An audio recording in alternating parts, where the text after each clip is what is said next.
रामकृष्ण हरी सर्वांना. आज आहे वार रविवार, दिनांक आहे 5 जुलै. आज माऊलींच्या सेवेला मी सुरुवात करते. तत्पूर्वी माऊलींची सेवा रोज मी करते, पण आपण माऊलींच्या ज्ञानेश्वरीचं वाचन करतोय ते आपण खूप आनंदित मनाने केलं पाहिजे, मन प्रफुल्लित ठेवून केलं पाहिजे. पण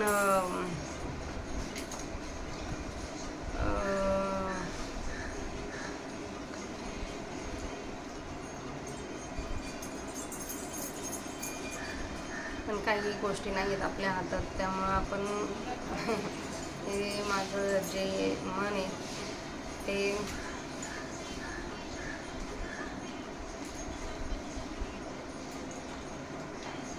खूप सुंदर असल्यामुळं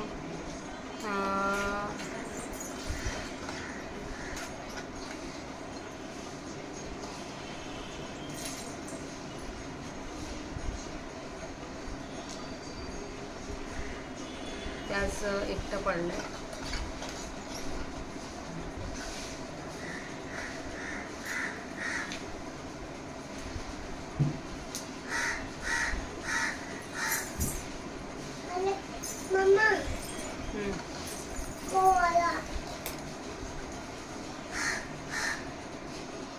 तर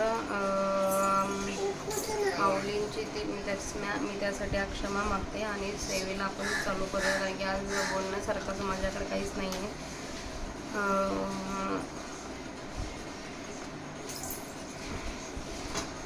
आता रोज माऊलींची सेवा करायची एवढंच फक्त. आणि ठरवलं होतं की माऊलींच्या ज्ञानेश्वरीचं यूट्यूबवर पारायण करायचं, ती गोष्ट कंप्लीट करायची.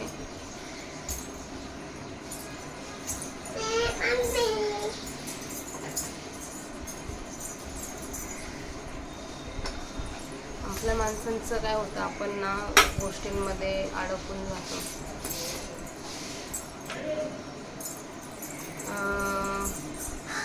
आपण मनुष्याच्या रूपात जन्माला आलोय. मनुष्याला भावना असतात. हे जग, माझ्यासारख्या माणसांचं जग तरी भावनांवरच चालतं. आणि आपण काय करतो, देताना एखाद्याला पूर्ण सड्या हाताने, मागचा पुढचा विचार न करता आपण सगळ्या गोष्टी देऊन टाकतो. आणि मग नंतर परिस्थितीनुसार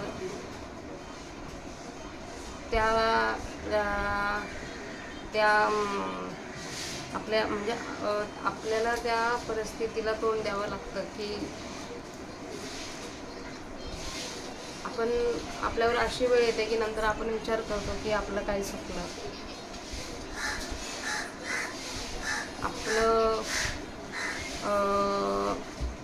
आपण त्या गोष्टीवर विश्वास ठेवणंही चुकलं, की आपण आपल्या माणसांना जीव लावणं हे चुकलं, की आपण त्यांच्या मनाचा विचार केला हे चुकलं. या सगळ्या गोष्टी सत्य, ह्या सगळ्या गोष्टी स्वतःच्या माइंडमध्ये चालू ठेवतो आणि त्याचा परिणाम बाकीच्या सगळ्या गोष्टीवर आपण नकळतपणे करत असतो.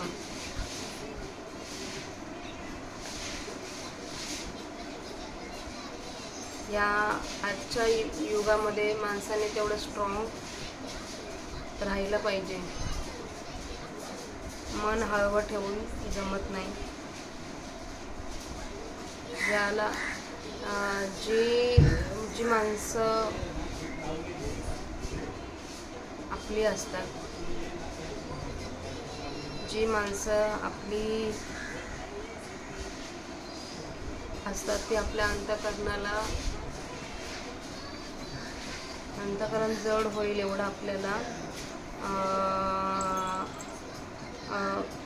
त्रास देतच नाही.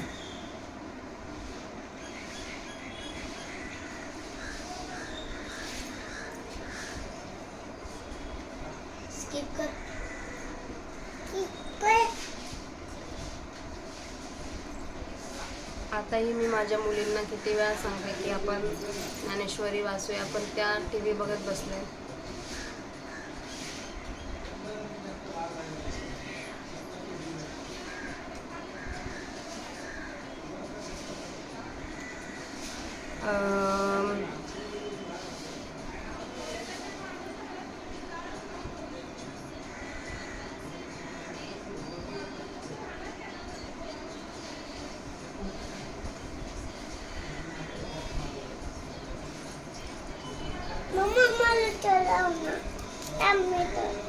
तर आता आपण माऊलींची सेवा चालू करूया, कारण की माझं मन आता कार्यावर नाही आहे, म्हणून मी काही बडबडत आहे.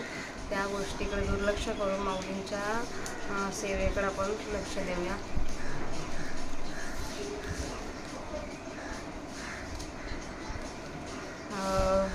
वक्रतुंड पहिलं माऊलींच्या सेवेला सुरुवात करूया. वक्रतुंड महाकाय सूर्यकोटी समप्रभ निर्विघ्नं कुरु मे देव सर्व कार्येषु सर्वदा.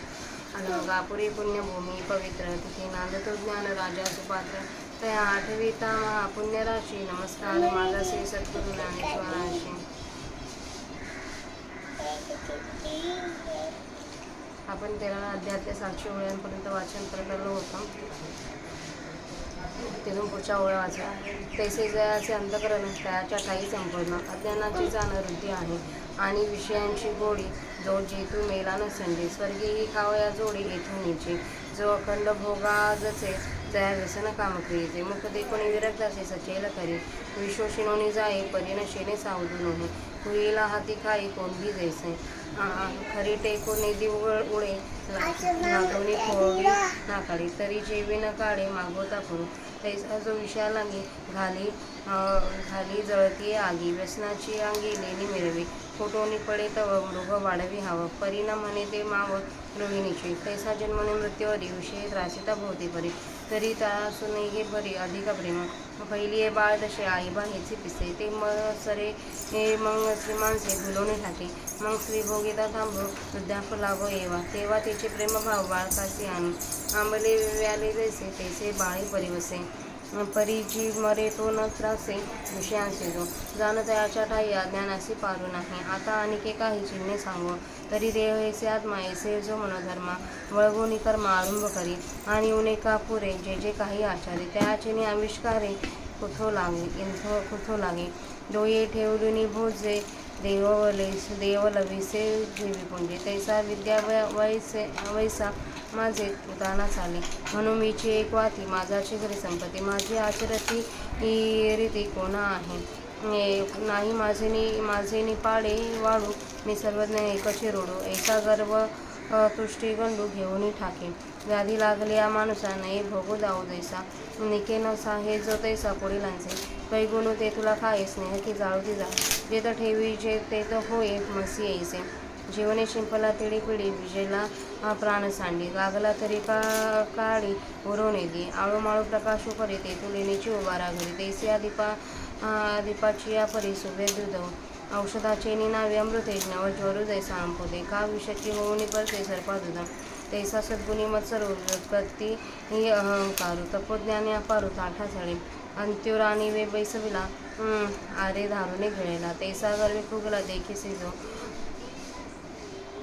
जो लाटणे ऐसा न लवे पाथरू देवी न द्रवे. गुणियासी नागवे पोडे जैसे किंबहुना दया पैसे अज्ञान आहे वाढीसे. हे निखरे का तुझसी बोलत असो आणि कपाई धनंजय जो गृहदेह सामग्री न देख कालचे या जन्मात देगा. कृतज्ञ उपयोग केला का सोरा व्यवहार दिला. गुस्तविला विसरी जैसा ओढा इथे लाविले ते तैसेचे कानपुस बोले की पुढती ओढाव आले सुने जैसे. भेडूक सापाच्या तोंडी दातसे सबुड उडी तो मक्षिकांची या कोडी स्मरेना काही. तैसे नवईद्वारे स्रवती अंगी देहाची लुते जिती जेणे झाली ती चित्ती चलेना जाया. मातृ कोदर कुहरी सुने विष्टेच्या दातरी जठरी नवमासावरी उकडला जे. ते गरबीची व्यथा काझे झाली उपजता ते काहीची सर्व ताणाठवी जो. मलमूत्रपंखी लोळी ते बाळांकी ते देखुनी जाणा चुकी त्रासू निघे. कालची ना जन्म गेले, पायाची पुढती आले. हे ऐसे काही वाटले नाही जया. आणि पैत्याचे परी जीविताची फरारी. देखोनी जो न करी मृत्यू चिंता.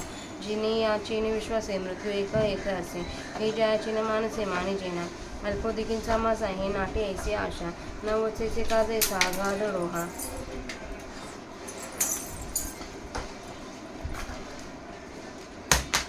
का गोरीची बुली व्याघा दिठीनं घाली. गळून पाहता गेली उंडी वाहिली. दीपाची जगमगा जाईल ही पतंगा. नेनवेची पैगा जया परी. गवारू निद्रा सुखे घर जळत असे ते न देखे. नेनता जेवी विके रांधिले अन्न. तैसा जीविताचे निमिये हा मृत्यूची आला असे. ही नेनची राजसे सोखळ जोगा. शरीराची वाढी अहोरात्रांची जोडी. विषय सुख प्रौढी साचेचे मन. परी बापुडा ऐसे नेने जे वेशेचे सर्वस्व देणे त्याचे नागवणे रूप येतात. संवचाराचे साधने त्याची ते प्राण घेणे. लेपास नपा न करणे त्याची मरण. पांडुरंगी आग सुटले ते त्याची नाव खुंटणे. तैसे तेने फुलले आहार निद्रा. सन्मुख शूला धाव त्या पायी चपळा. प्रतिपदी ये जवळा मृत्यू जेणे. तेवी देहा जवळजवळ वाटो. जवळजवळ दिवसांचा पावड. जवळजवळ सरवाडू भोगांचा हा. तवतव अधिकाधिक मरण आयुष्याते जिके मीठ जैसे उदके. घासे जात असे तैसे जीवित जाये त्यास्तव काळ पाहे. हे हातोची नव्हे जाऊ केजा. किंबहुना पांडवा हा आगीचा मृत्यू निचा नवा. न देखे जो मावा विषयांचे. आपल्या 751 ओव्यांचं वाचन झालं आहे. त्याचं मराठी अर्थ बघूया.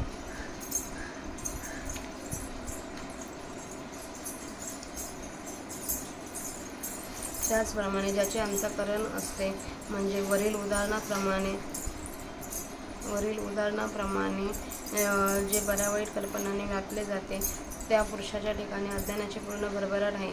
आणि जिवंत अथवा मेला असला तरी जो विषयांचे प्रेम सोडत नाही व मेल्यानंतरही स्वर्गात खावयास भोगावयास मिळावे म्हणून जो येथूनच सामग्री सकाम कर्म करून ठेवतो. जो भोगाकरिता एकसारखा कष्ट करतो आणि ज्यांना काम्य कर्म करण्याचे व्यसन असते व जो विरक्त पुरुषाचे मुख पाहून कपडे वगैरे स्नान करतो. विषय त्रासून जातो परंतु हा विषय सेवन करणारा अज्ञानी पुरुष त्रासत नाही व सावधही होत नाही. तो असा कसा तर जसा कोळी पुरुष सडलेल्या हातांनी खातो पण त्याला जशी कुजलेल्या हातांची केस येत नाही ज्याप्रमाणे गाढवाला गाढवी आपल्या अंगाला स्पर्श करू देत नाही व गाढव तिच्या जवळ आला असता ती त्यास उलटा लाथा मारून त्याचे नाकड फोडते तरी पण तो मागे हटत नाही. त्याप्रमाणे जो विषयाकरिता जळत्या आगी उडी घालतो आपले व्यसन हे दूषण असून भूषणच आहे असे म्हणून मिरवतो. हरिण हा मृग जळाच्या मागे लागून ऊर फुटून पडला तरी मृग जळाचे हाव सोडित नाही पण असे म्हणत नाही की ही मृग जळाची भ्रांती आहे. त्याप्रमाणे मनापासून मरेपर्यंत विषयांनी जरी अनेक प्रकारांनी त्याला त्रास दिला तर तो कंटाळत नाही. उलट विषयांच्या ठिकाणी अधिकच प्रेम धरतो. पहिल्या प्रथमच्या बाळपणात जसे आईबापांचे वेड असते ते संपते आणि मग तारुण्य स्त्रीच्या रूपाने तो वेडा होऊन राहतो. पण तारुण्याच्या भरात स्त्री भोगीत असता म्हातारपण येऊ लागते. त्यावेळी तेच स्त्रीवरील प्रेम तो मुलाबाळांवर आणून ठेवतो. एखाद्या आंधळ्या मुलाला जन्म दिला म्हणजे त्याची आई जशी त्या आपल्या तान्ह्या मुलास विसंबत नाही तसे जो आपल्या मुलाबाळास धरून राहतो आणि मरतो परंतु विषयाविषयी त्यास वीट येत नाही त्याच्या ठिकाणी अज्ञानाला पार नाही असे समज. आता अज्ञानाची आणखी काही लक्षणे सांगतो. तर देहच मी आहे अशा मनाच्या समजुतीवर स्वार होऊन जो कर्म करण्यास आरंभ करतो आणि त्याच्या हातून जे काही पूर्ण किंवा अपूर्ण कर्म घडते त्यामध्ये तो पूर्ण झालेल्या कर्माने गर्वाने फुगतो व अपूर्ण झालेल्या कर्मामुळे खंती करतो. देवीचा देवारा डोक्यावर ठेवल्यावर देवर्षी जसा सहज घुमवू लागतो त्याप्रमाणे जो विद्येने व तारुण्याने मस्त होऊन छाती काढून चालतो तो म्हणतो जगात काय तो एक मी महत्त्वाचा मनुष्य आहे. माझ्याच घरी सर्व संपत्ती आहे. माझ्याच घरी सर्व संपत्ती आहे.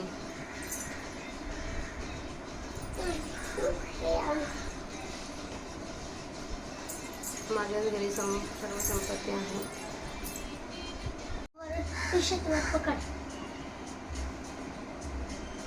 प्रसिद्ध असं सर्वज्ञ काय तो मी एकच आहे असा गर्वाने संतुष्ट होऊन झालेला ताठ होऊन राहतो. रोग झालेल्या माणसाला विषय दाखवू नयेत, दाखवल्यास जशी त्याची तळमळ होते त्याप्रमाणे ज्याला लोकांचे चांगले झालेले खपत नाही, परंतु असा एखादा दिवा वाघ तेवढी खातो, तेल जाळून टाकतो व तेथे तो ठेवावा तेथे काळजासारखे काळे होते.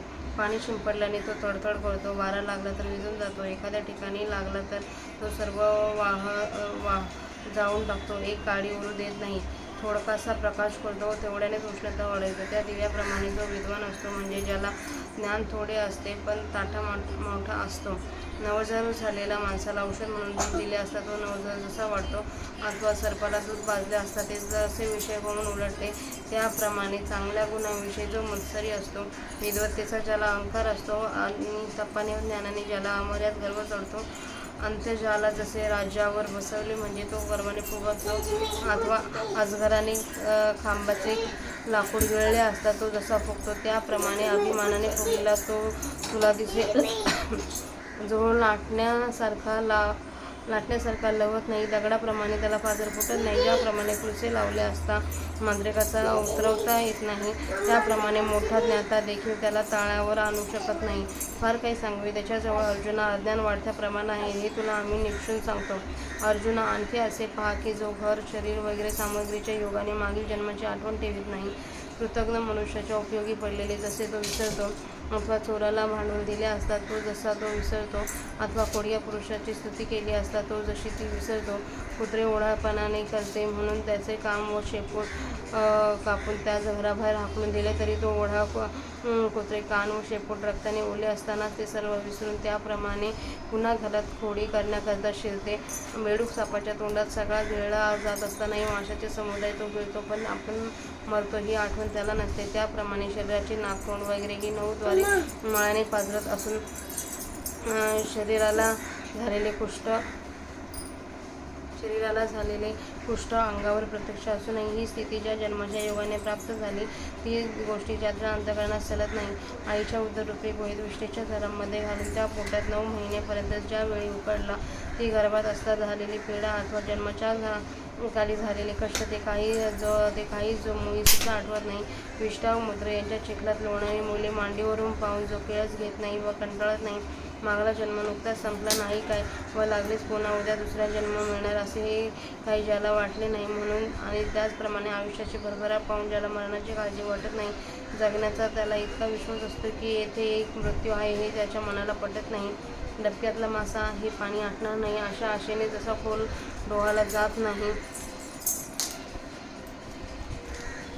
अथवा पारध्याच्या गाण्याने बोलून हरिणीची नजर जशी पारध्यावर जात नाही, अथवा गळास न पाहता गळास लावलेले आमिष माशाने गिळावे, दिव्याच्या चकाकीने हा दिवा आपल्याला जाळेल हे ज्याप्रमाणे पतंगाला मुळीच कळत नाही, असा एखादा मूर्ख आळशी मनुष्य निद्रेच्या सुखामुळे घर जळत असले तरी तिकडे लक्ष देत नाही, किंवा एखादा मूर्ख खादाड मनुष्य विष घालून शिजवलेले अन्न असले तरी तिकडे लक्ष न देता खातो, त्याप्रमाणे जगण्याच्या निमित्ताने हा मृत्यूच आला आहे जो रजोगुणापासून होणाऱ्या सुखामुळे जाणत नाही. शरीराची होत असलेली वाढ, दिवस व रात्र यांच्या आयुष्याचा लाभ, विषय सुखाचे महत्त्व या सर्व गोष्टी जो खऱ्याच म्हणतो. वेश्येचे एखाद्या माणसाला सर्वस्व अर्पण करणे हेच त्या मनुष्यात साक्षात लुटणे होय. त्याप्रमाणे राजस सुखाने शरीराची वाढ होणे म्हणजे आत्मनाश आहे, पण त्या विचाराच्या काहीच लक्षात येत नाही. आपल्या सोबतीत संभावित असलेल्या चोराची मैत्री ती मैत्री नव्हे तर प्राण गेले होय, अथवा भिंतीवर काढलेल्या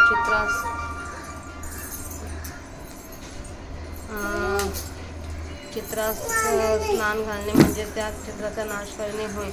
पांडुरोगाच्या सृजेने अंगाला पुष्टता आली तर तो वास्तविक आरोग्याची पुष्टता नव्हे, तर त्यातच पांडुरोगाचे आयुष्य संपले आहे असे समजावे. त्याप्रमाणे खाणे व झोप योगाने मोहित झालेले मूर्ख लोक विषयबुद्धीतच खरी वृद्धी नसून नाशच आहे हे जाणत नाही. समोर असलेल्या शोळाकडे जलद पावलाने धावून जाणारच ज्याप्रमाणे पावलं पावले मृत्यू जवळ येतो, त्याप्रमाणे जसजसा देह वाढत जसजशी दिवसाची वाढ होते म्हणजे जसजसं आयुष्याचे दिवस अधिक जातात आणि जसजशी विषयभोगांची विफलता होते तसतसे आयुष्याला मरण अधिक जिंकते. त्याप्रमाणे मीठ पाण्याने जसे जसे घासले जाईल तसतसे विरघळत जाते, त्याप्रमाणे वरील मिठाच्या उदाहरणाप्रमाणे दिवसानुदिवस आयुष्य कमी कमी होत जाते.